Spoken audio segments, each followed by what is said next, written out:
Computer. Good afternoon and welcome to this week's edition of the People Progressing podcast. And real excited. I have Jervice. How do you pronounce your name, Jervice? So I don't mess this up. Yeah, DiCicco? Joe.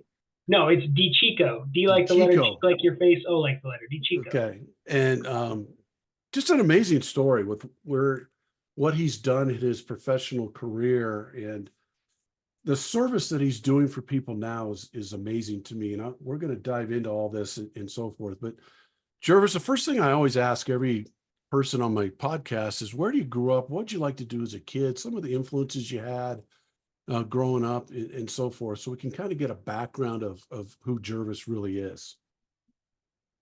Yeah, Joe, I grew up in southeastern Michigan and suburban Detroit. If you know the area, anybody that knows the area, in the Birmingham, Bloomfield, Royal Oak area. Okay. And loved soccer as a kid. And I actually played soccer through college, and also in my middle school and high school years got interested in theater. So I was one of those weirdos that was the captain of the soccer team and also performing in musicals. Oh, I love it. And where did you play in college? I went to a little school called Principia College, Division III. I was there on an academic scholarship, actually played soccer there. So what did you get from those two things that you just mentioned, your athletic career and the theater? Was there things that you took from those two entities that you took into your business life? Oh, without a doubt. I ended up double majoring in college in international relations and theater because I enjoyed theater so much. I went into college believing I was going to major in finance and found myself so bored by finance classes that I had to find more entertaining majors that still sort of included finance and economics. So that's where international relations came in. I would say I use my theater degree more than I use my international relations degree because public speaking, understanding how to relate to people, communication skills, including written and verbal and nonverbal, all of those were really reinforced by the theater degree. The team sports thing, I think anybody that has experience in team sports understands what that brings right away. You cannot execute soccer, perhaps most of all of any of the major team sports, you cannot execute on your own. It's not even close to possible. You really have to be part of a whole. You have to do your job and not try to do someone else's. The second you sort of say, well, I'm going to have to do this to support him a little bit more, you leave your space open, and a good team will exploit that very quickly and ruthlessly. So it's just a lot of good lessons. Also had some great coaches along the way, particularly my college soccer coach, that just instilled a sense of work ethic and never say die attitude that has been really helpful. Oh, I love that. Now let's get into your background in your business career, because I want to get into really what you're doing now. But what led you up to where you're doing now? We'll get to that. But where did you start when you graduated college? There's a lot of kids out there that listen to this and they graduate college, and some of them, quite frankly, think, man, I should be up in the management position right away, and those kind of things. Some of them know they have to build and work and do those kind of things. Where did you start and how did you build? Well, Joe, I'm going to be careful not to bash on college too much while we're on this podcast together, especially you got college grads listening, because it was a great experience, and I'm grateful that I had mine. But I graduated college pretty burnt out. So as I mentioned, I double majored. I also played soccer. I also had an academic scholarship. I also worked my way through college to pay for room and board, which were not covered by my scholarship, and still graduated with some student loans. So my college experience, I think a good word for it is intense. I said yes to almost everything, and I don't regret any of those yeses. But when I graduated, I really needed a break. And so I ended up moving to LA for a number of reasons, one of which that's where my girlfriend was at the time. But also I had in my head a movie screenplay that I wanted to write. Oh, wow. And so I wrote that screenplay while I worked temp jobs and lived with college buddies. Absolutely loved my 2 years in LA. but it was really sort of a decompression time where I could just play a lot of pickup soccer, enjoy the sport with Yeah. a different level of Right. intensity than I had to commit to in college, um, and just really have a good time, enjoy the Southern California weather and lifestyle, and get that screenplay written. It did never get picked up, but that was a fun time. I went from there to spending 2 years doing nothing for anybody but myself.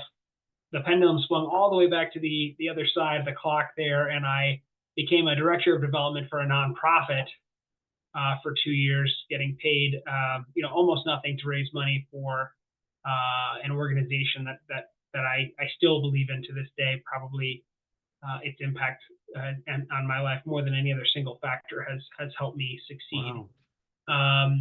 And then after that, met who would become my first wife.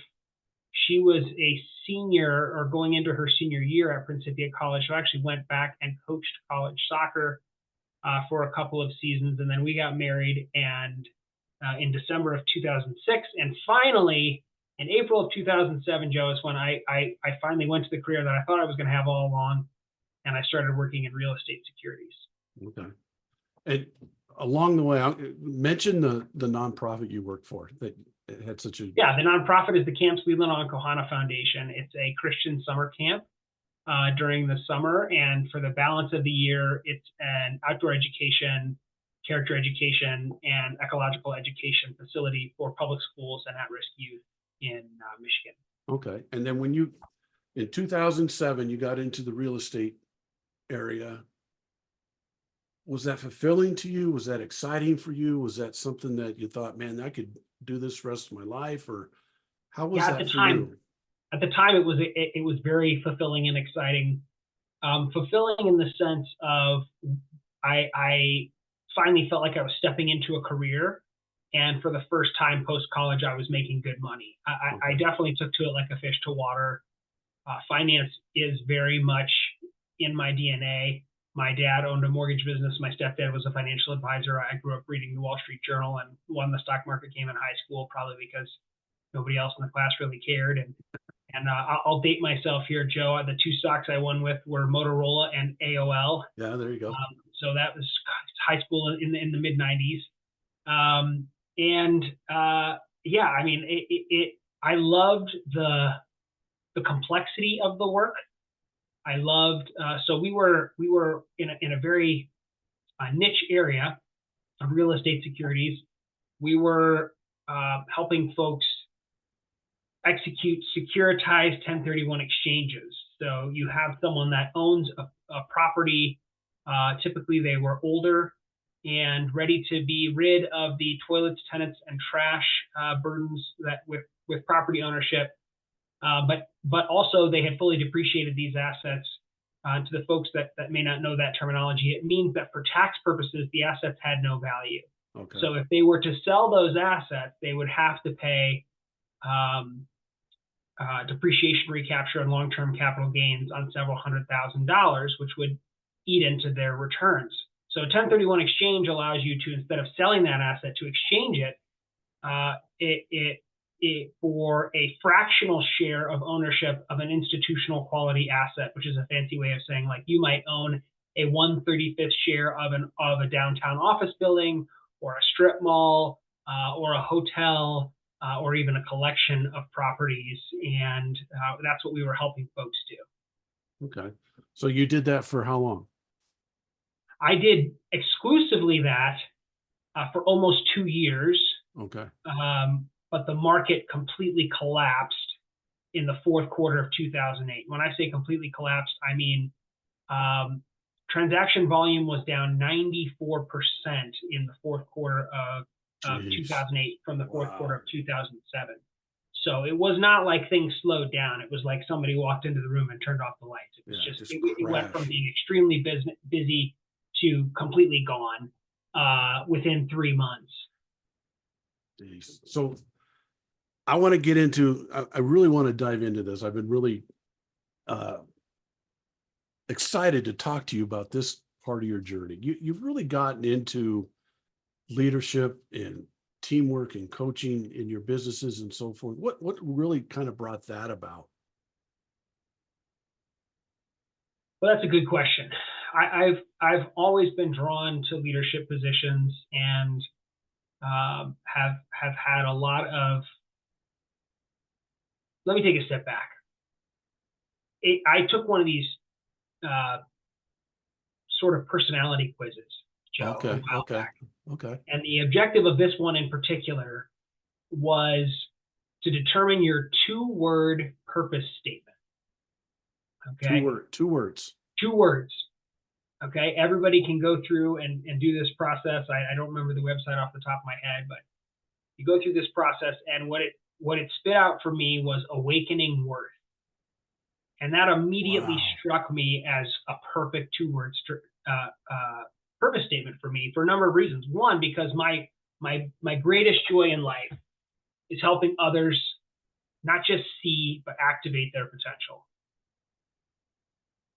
But in The a right more method. literal sense of the word, I also really enjoy helping people unlock financial value, um, whether that was through investing or now it's more of a focus on cash flow and dollars in your pocket. But how do we find and harvest the potential in ourselves and in the resources around us to make life better for ourselves and the people we love? Wow. That awakening worth. Did that just pop in your head, Jervis? Did I mean, No, I took had this you thought quiz, and about that's what that? it spit that out as my 2 word purpose statement. So, Wow, that is really and it stuck with me. that's really powerful. You have a statement or a phrase that you've used. It says, I'll just read it. It says, "What can we do to harvest more existing and potential value for our organization and our people?" You are always about trying to make your people better, to grow, to progress. The name of our podcast is the People Progressing Podcast. You're always looking for ways to do that in serving other people. When you came up with that statement and you're looking for that statement and you work with companies and so forth, what are some of the ways that you do that to help business leaders? That, I always say that you're either a data leader or a people leader, and you're definitely a people leader. How do you deal with somebody that's more of a data leader that kind of has gotten out of the realm of actually focusing on their people? Oh, well, I appreciate you saying that. I am not a natural people leader in the way that a lot of people think about it. I am definitely a process oriented spreadsheet thinker. Um, and a lot of that comes from, I think, my upbringing in the financial world. And in order to answer that question, I do need to rewind real quickly. You're Yeah. talking about the end of 2008. So in 2009, my whole world fell apart. So I came home from church on a Wednesday night in February. In fact, it was February 11th, to a note from my wife telling me she was leaving me. Further discussion revealed that, that our relationship was irreconcilable, that she was interested in other men, and that it wasn't going to work out. That crushed me I can more than imagine. anything Yeah. else in my life ever has. By July of 9, my income was down 80% from what it had been the year before, with no signs of improvement. I was pivoting from real estate securities and 1031 exchanges to full service financial planning, and that's not an easy pivot. In November of that year, my dad woke up dead. There was no warning, no diagnosis. He just went to sleep one night and did not wake up the next morning. And he had been my best friend and biggest cheerleader through the divorce. And then in February of the following year, I left my house under threat of foreclosure. So what happened there was, I had done very well very quickly. I was making really good money. I had a financial team around me helping me, and I called them and I said, "Hey guys, I'm in crisis here. How can you help me with this?" And their response was, "There's nothing we can do. Here's your money back. It's worth 2/3 of what you gave us. Come back when things are good again." And that really planted a seed with me that we've got a fundamentally flawed system. That when things are good, it can absolutely generate wealth for you without you doing anything. But when things are bad, it it doesn't hesitate to just come in and drain the life and money right out of you. And that seed is really what led me to building this model that we have today with ProsperBridge. Yeah, so I'll pause there. And That that's an amazing story. It's '09, I mean '08, '09, and 10 had to be maybe the lowest parts of your life. To be, it's not even close. yeah, February to May of '09, toughest period of my life, and it got better as so. Joe, anybody that's listening to this that has been through a divorce that they did not want, and even after the revelations about what was going on with my ex-wife, I did not want the divorce.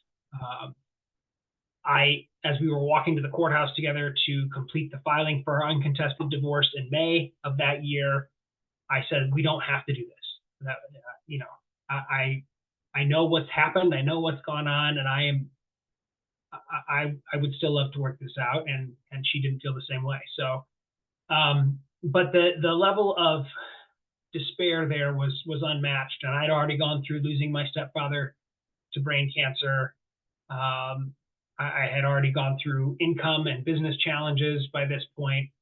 I really felt like I was in this pit that not only could I not get out of, I didn't even want to. yeah, In yeah. fact, it almost felt like going deeper into the pit was the only logical choice at the time. That doesn't even make sense, but that's how it felt. And what happened, Joe, was without my asking for it, and certainly without my praying for it, God started building scaffolding underneath me in that pit. I literally felt myself in May start to get lifted out of that depression.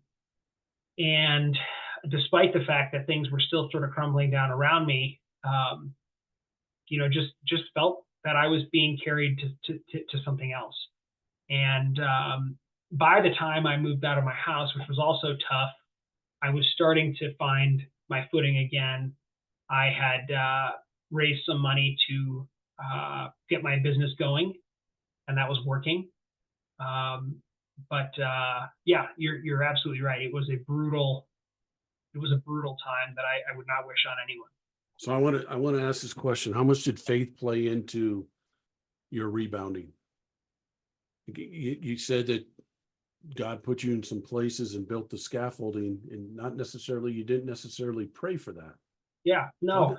How did that come about? I mean, Really that's curious. it's an impossible question to answer honestly, Joe, because I was raised a Christian, Okay. and I had at different points in my life had a different relationship with that religion and my denomination in particular. And during this time, wasn't interested in it, and there are great stories throughout the history of not just Christianity, but other faiths as well, of people being struck by divine love coming into their life and moving them in some way, comforting them in some way. And so I don't know how much my background in faith, caused me to have that experience. I don't know if it would have happened without that, but I also know that I did not volunteer for or request it. And as I said, I was not really.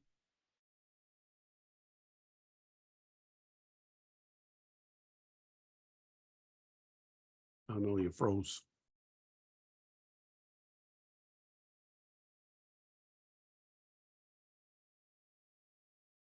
I don't know what happened there.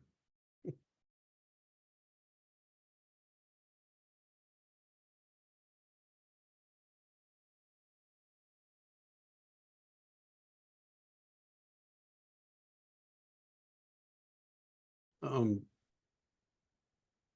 we kind of left off where you weren't really asking for the scaffolding to be built. You weren't really looking at that part of your life, that piece in your life at that point, and so forth. So my question out of that, Jervis, is this: how did you trust it?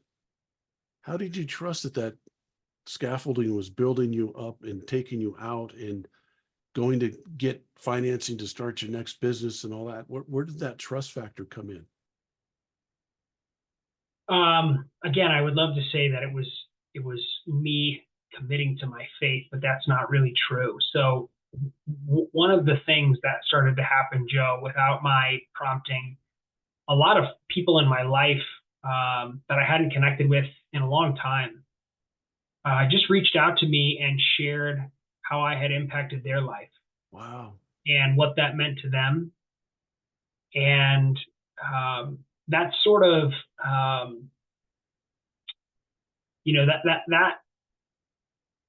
that sort of breathing of life back into me from them, I think was the biggest factor in me rebuilding my confidence and my desire to achieve again. My desire to bring more of that worth awakening to more people. And so, yeah, when by the time my dad passed in November, this is where I was when the computer told me it was frozen. I was actually in the Dallas airport on a layover when I found out. Wow. And I cried my eyes out for probably a good 10 or 15 minutes. But I recovered from that hit pretty quickly because by that point I felt like I was on a pathway and that I was being cared for. And it was devastating that I'd lost my father, and many more tears were shed, but it didn't feel like it was knocking me, back into a pit or it was knocking me off track. It was just something I had to deal with. And yeah, I think to answer your question directly, I think divine love, communicating through other people, Yeah. is what really solidified my faith and my understanding that there was more purpose for me. Okay, so I'm gonna dive back. You said something that really caught my attention, Jervis, about people started reaching out to you all of a sudden and telling you how much you meant to them in their life earlier on. So that tells me that you were a servant at heart long before all this stuff happened, as you were growing up and all those kind of things. How did that make you feel when people did that? I just want to know, like, was it joy? Was it satisfaction? Was it rewarding? Was it, wow, I didn't know that. I didn't realize that I had that impact on you. How was that for you? I just think that's fascinating. At first, it was strange. It had started to happen before my wife left me, and I was flattered, but I was, sort of, I don't know. I wasn't sure how to feel about it. But as it continued to happen over a period of months, and this is probably, I'm going to guess, half a dozen to a dozen folks that just sort of randomly reached out to me, some that I hadn't talked to in years. One in particular, Kyle Monty, an old friend that lived in Alaska, just called me up, and it was almost a surreal experience. But it just, Joe, when you're young and and to your point, you have a servant's heart, which I certainly didn't feel like I did then, and something I feel like I actively work on now. You don't really know it. You just do what feels right to you. And the stories that these people shared with me, none of them felt like I had done anything heroic at the time. To me, I didn't feel like I was doing anything special or even being particularly good to these people. It's just that they remembered moments and ways that I had impacted them, and they could share how that had touched their lives for years beyond those moments. And I think that really, encouraged me to find a way to keep doing that. Wow. This is getting better and better. So now we're into, let's say we're 2011, 2012. You kind of started your own business and so forth. What kind of path is that taking you on now? You're Yeah, kind of, it was a slog to rebuild my business, but over yeah, time, was earning a good income and growing my business, and met my forever wife during that time period, and right as my St. Louis business was really taking off, that's where I was living at the time. We got engaged, and one of her conditions of accepting the proposal, she didn't say this before she said yes, but she said yes, and less than 10 minutes later, she said, "But we have to move." And so the place that I had derailed her from, she was living in Boston at the time, but she was wanting to move to Denver. Um, was Denver. She moved to St. Louis to be with me. We got engaged, and I said, okay. When I had landed in St. Louis, that was sort of an accident. It was where my ex-wife's parents lived. And so we got married, and after the wedding, neither of us had jobs.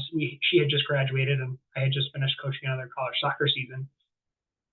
So we moved to St. Louis to be close to her parents, and of course, we both ended up finding work there, which made it hard to leave. But we were looking at living in South Carolina or Colorado or Michigan, and so because of that moment with my ex-wife, I was in St. Louis for 8 years, and I had a good time there. It's certainly not a bad city. I had some great friends there, but it wasn't where I wanted to be. So we picked up and moved to Denver about 14 months after we got engaged, and I have been here ever since. Been here for 11 years, and had to come here and rebuild my practice, which was difficult. But again, felt like it was what I was called to do until about 2017, Joe, when I was actually, again, sort of hitting an upward inflection point in my practice, but feeling less and less fulfilled. You asked me earlier what fulfilled me yeah, about the work, and it was the complexity, and it was the understanding how to use the system for someone else's benefit. But what I didn't realize, what wasn't satisfying to me, was helping millionaires get richer. And in 2017, that hit me pretty hard. yeah. So I want to go back because the reason I do this podcast is to inspire people. And your story of going through what you went through in 08, 09, and 10 is pretty much the low of the low, right? I mean, and all of us hit lows of lows. All of us go, I mean, there's not too many people out there that never have a hurdle, right? And Right. the reason I do this is because there might be somebody out there listening to this who's in that pit right now. And to hear your story on how you got out of that pit and got yourself back up going and so forth, I hope that inspires others. Thank you for your vulnerability, by the way, in sharing what you've shared. But I want to know this, Jervis, during that time when those things are happening to you, that has to strike a blow to your confidence level and some of those things that we all deal with. How did you have the confidence in yourself to keep going, to keep building, to keep starting another business, to move from St. Louis to Denver and then start over again and never waver in your confidence to take those risks and starting those businesses and having the confidence in yourself that you're going to make this work? I don't think it's fair to say I never wavered. I certainly had many moments of struggle and doubt and frustration on that journey. It just felt like it was my only choice. It might be a Okay. weird way to say it. I just knew I had an affinity for the work. I knew that I was good at it. I knew that I had clients that were counting on me, and it very much just it felt like where I was being led. I used this metaphor at the time with lots of folks, and I've used it many times since then. But it felt like I was being told to walk off the edge of a cliff and trust that I wasn't going to fall. And there were Wow. many days where I felt like I was looking down, walking on nothing, and I just had to keep trusting that next step was still going to be something solid to walk on, even Wow. though That's the appearances were were quite the opposite. So it didn't feel. I never really stopped and assessed. And I think this, I'm certainly grateful for where I am now, but I don't know that I would give someone else the advice to do it the way I did it. In fact, I'm sure I wouldn't. But I don't know that I ever stopped and assessed and really thought about what were my options and what might be other paths for me to take. Because I think that actually, what happened in 2017, that was a catalyst, a huge catalyst for growth for me, was finally not running my own business by myself, but running my business in concert with a group of other people. And that collaboration really advanced my understanding of my purpose, more than many years that led up to that. So is that when 17, is that when you started Bridge? ProsperBridge? No. 17 is when I left the independent advisor channel. Okay. So again, I'll try to avoid jargon for listeners here. In finance, there's basically two paths you can walk. You can be an independent financial advisor. The largest company that licenses those folks is called LPL Financial. If your financial advisor works at LPL, they essentially work for themselves, and LPL just takes a very small cut of all the business they do and does due diligence for them, and basically back office stuff. That's sort of option number one. I was not with LPL, but I was with another independent financial services firm. Option number two is very different, and depending on where you're coming into it in your career, I was coming into it with an established book of business, so it was a little bit different for me. Option number two is to work for one of the Fortune 50 or Fortune 100 financial services firms. So I think Edward Jones, Morgan Stanley. In my case, it was Mass Mutual.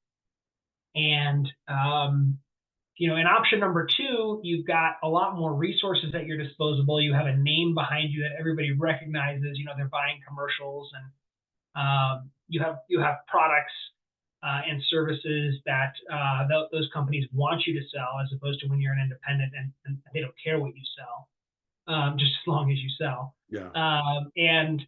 So I went into that environment and was immediately struck by how broken it was.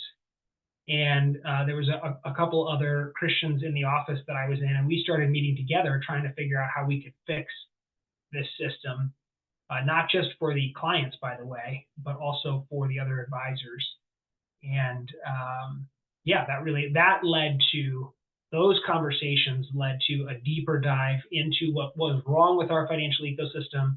I, at the time, was working with a couple of families on a pro bono basis, helping them with a multitude of issues, and found that work so much more fulfilling than the investments and insurance work I was doing for my millionaire clients. And again, in the middle of my best year, made the decision to move on and do this ProsperBridge thing. It's amazing. So you mentioned your faith. You met with some other Christians in that. Where did your faith pick up in this journey? Because you mentioned when you were in the pit and God built you the scaffolding, but you really weren't looking at that and so forth. And then in 17, you're talking about meeting with other Christian advisors and talking and so forth. So I would assume somewhere in there that Christian faith kind of got stronger. Am I right in saying that, or is that? Oh, yes, certainly. Yeah. By the end of 2009, I had realized that God had lifted me out of the pit, that there was more to me, even if I didn't understand it, and that I wanted to commit my life to serving Him. I don't think I had a clear understanding of what that. I know I didn't have a clear understanding of what that meant for a long time, and that started to become clear when I was collaborating with other professionals and able to have the opportunity to share my thoughts and feelings with them and hear their thoughts and feelings. And that led us to eventually leave Mass Mutual and start a couple of companies, one of which would be the precursor to ProsperBridge. It was called Benefits Impact Consulting. In 2019, we changed the name to ProsperBridge in January of 2020.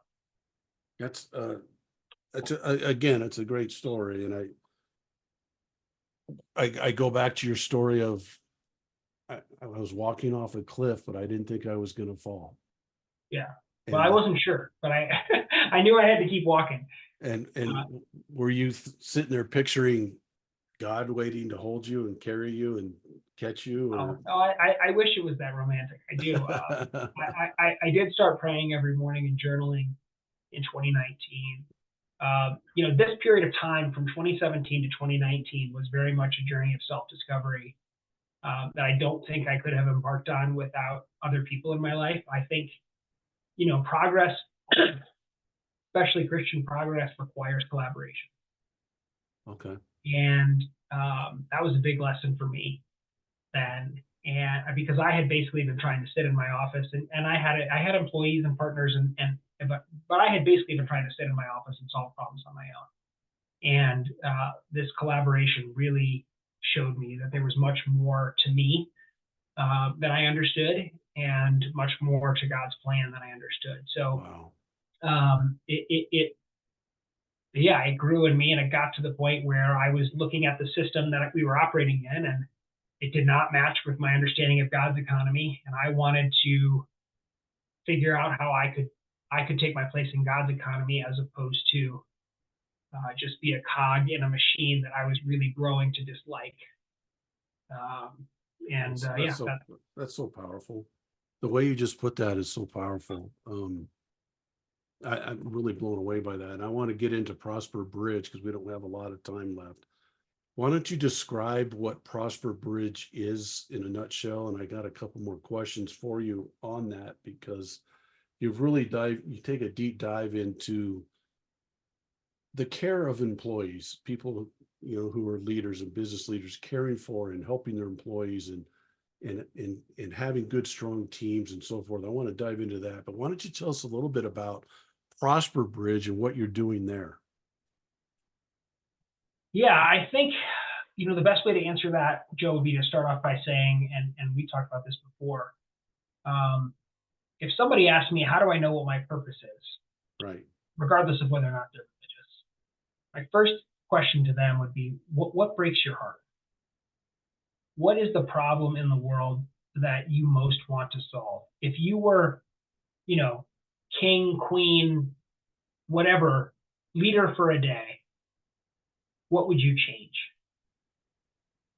And to me, that answer was very clear. It was that we have an economic system. You've heard the phrase "healthcare is broken." Yeah.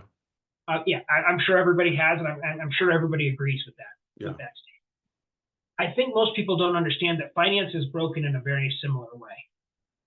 The fundamental reason that healthcare is broken is not because it's expensive. It's not because it's frustrating.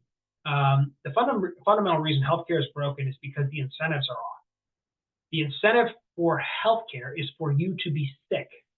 That is when healthcare profits.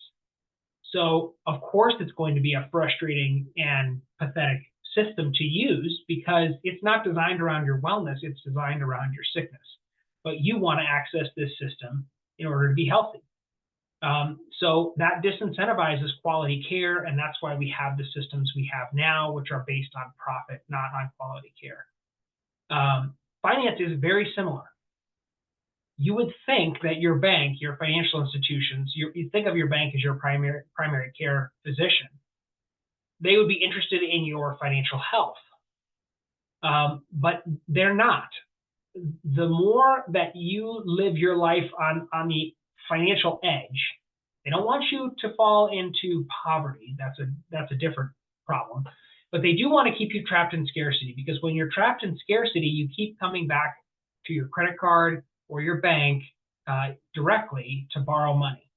And that high interest lending is what drives their profits.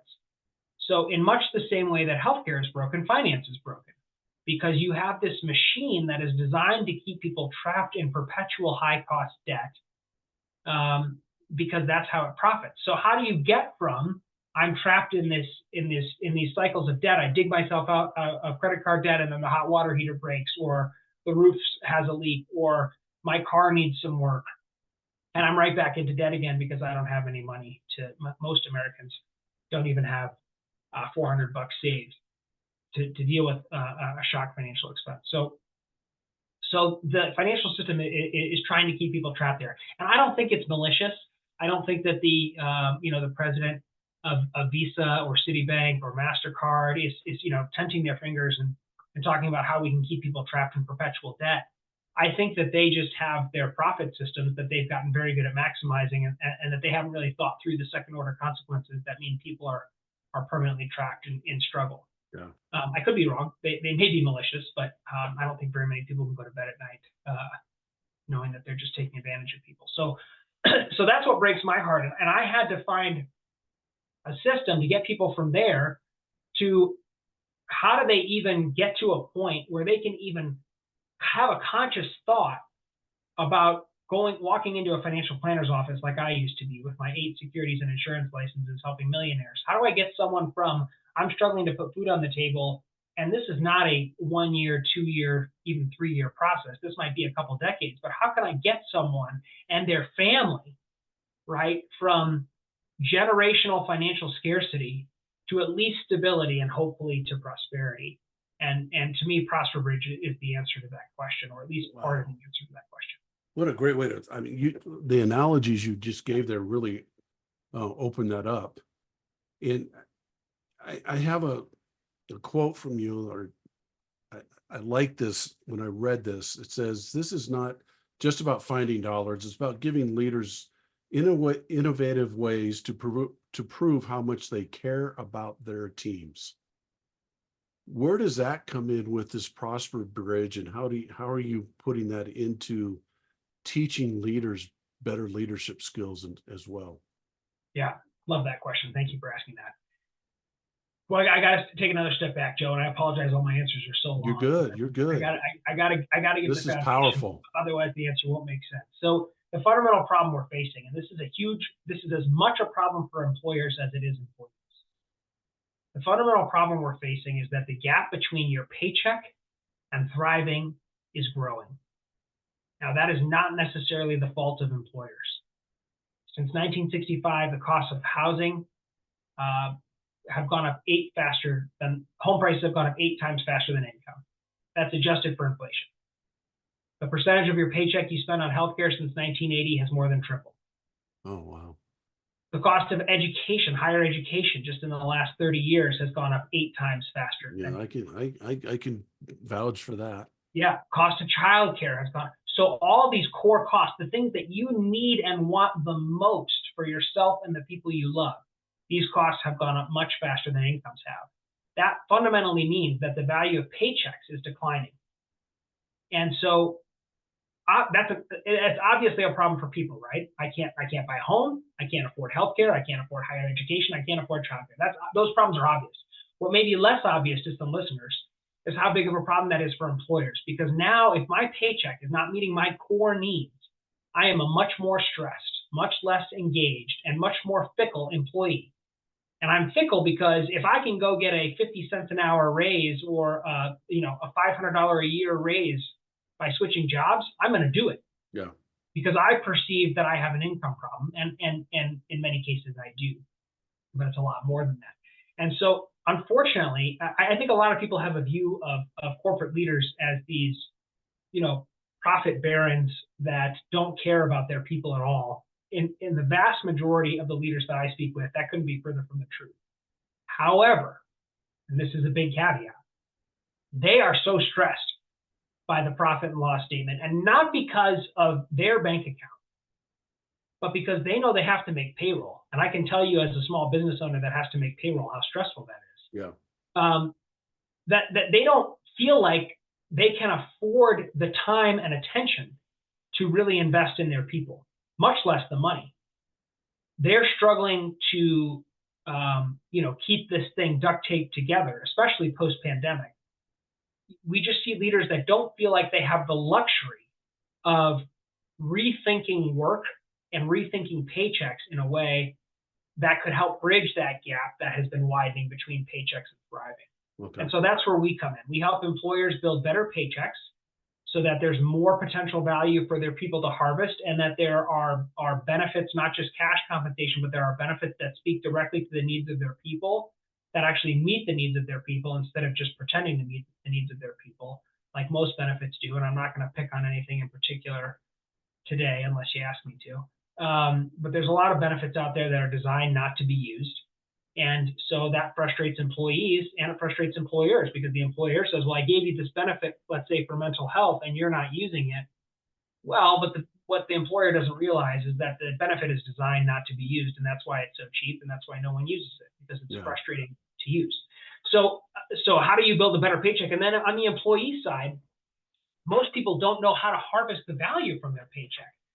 Okay, not just their cash compensation. Not only do most people overspend on things like home and auto insurance, cell phones, internet, the stuff you buy every day, but they also don't realize the value potential of things like FSAs, HSAs, other benefits that their employer might provide, and then the hundreds of other private resources or nonprofit or government resources out there that are opportunities for free money for them. They don't know how to harvest that value. And so we come in and we help them do just that.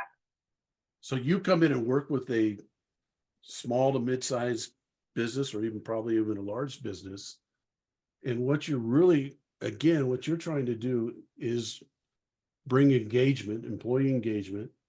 And in a quick, easy way to say it is you're trying to help the employee get to go to work instead of have to go to work. Yeah, absolutely. That is a great way to say it. I mean, people don't like switching jobs. It's a pain in the butt. I think the only thing that might be more torturous on a common basis than job switching would be moving. Right.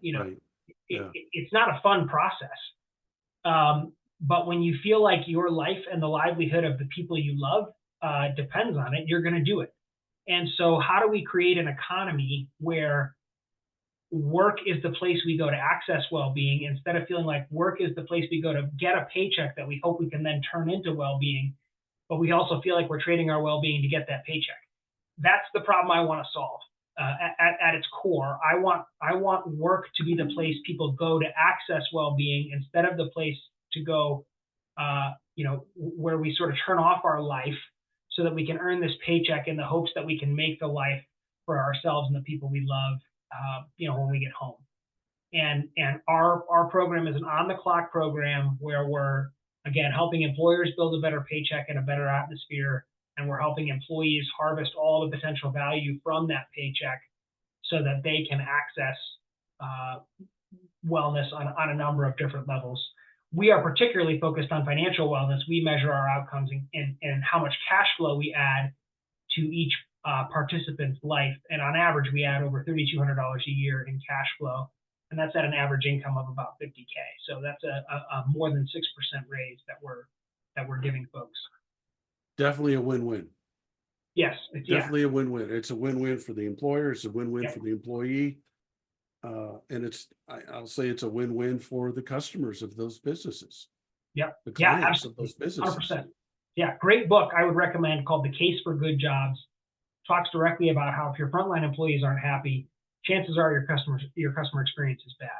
And most companies again, they don't feel like they have it's not malice, and it's not even a lack of care. It's just that leaders don't feel like they have the time or the resources to really invest in those people.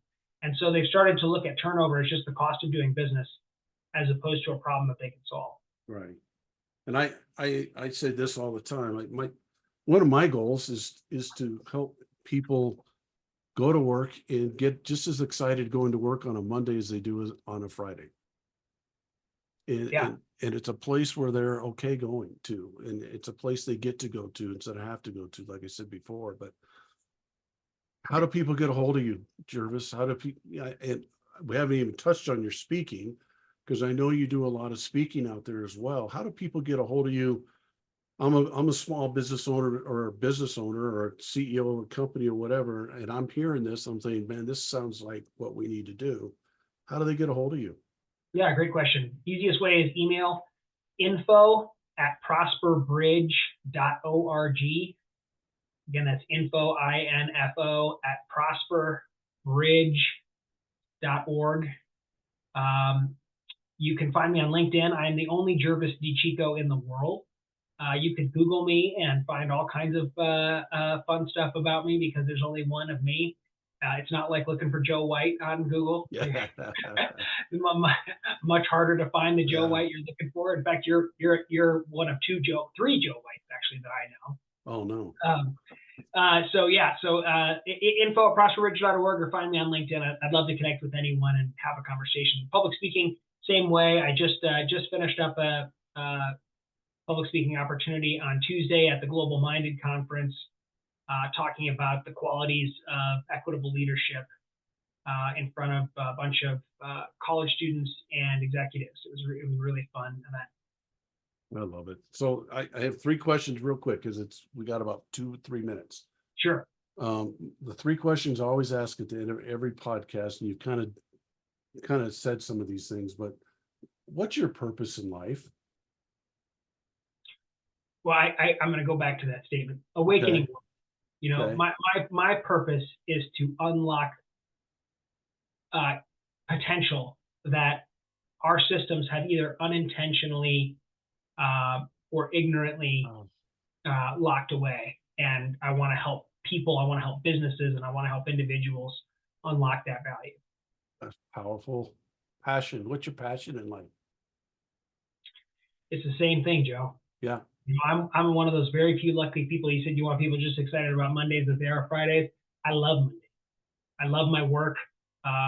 It's very challenging, but you know, I know that we're filling a hole, or at least partially filling a hole. I'm afraid the hole is too big for just us to fill, but you know, there's another great book called Completing Capitalism. I do believe that capitalism is the solution, but it has to evolve. And we want to be a piece of that. We want to show businesses how to play the infinite game, and instead of getting, you know, being slaves to these leaders that are slaves to the quarterly P&L. Love it. And then I always say that your purpose and passion kind of equal each other. They support each other and so forth. But what holds it together, the glue that holds it together, is your perspective on life. And we have things coming at us all the time that try to take us out of our purpose and passion and so forth. And our perspective comes back into play and says, nope, that's not going to happen. We're not going to get out. What's Yep. your perspective that holds it all together? Well, that's an easy one.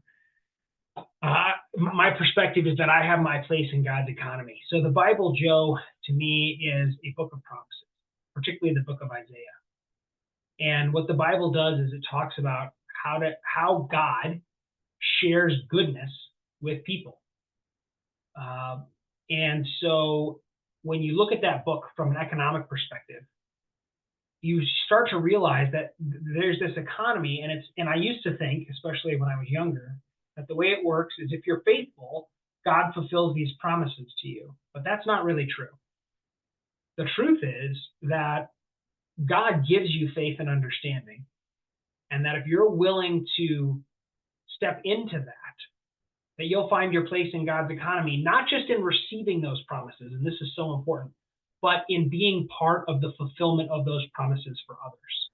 And when you start to see it as a circle that you're in, and not that you're going to God with your hand out asking for your daily bread, it really is so empowering to realize that you're not just going to receive this goodness and mercy, you get to share it with others as well. And in fact, you are essential to that economy operating at peak efficiency.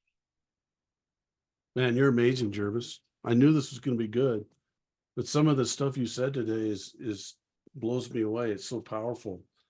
I want to thank you for coming on. I know we're out of time, and I want everyone to know it's JERVISDI capital CICCO. If they're not watching this podcast on my YouTube channel and they're just listening on Spotify, I want you to, so that's how you get a hold of Jervis. And he already told you how to get a hold of him, but you can get on his website and so forth. Thank you. Really powerful stuff today. You Yeah, thank you, Joe. Thank you so much for the opportunity. You really helped a lot of people today, and I really appreciate that. So I want to thank everyone for listening. This is so much fun for me to do. It's so rewarding to meet people like Jervis and get his story out there to help people and inspire people. That's what this world's about. It was inspiring and helping and serving people. And Jervis certainly did that today. So thank you so much for supporting our podcast. Get on and subscribe and share it with others and so forth. But like I always say, please, please, please keep progressing in your life. Thank you so much and have a great day.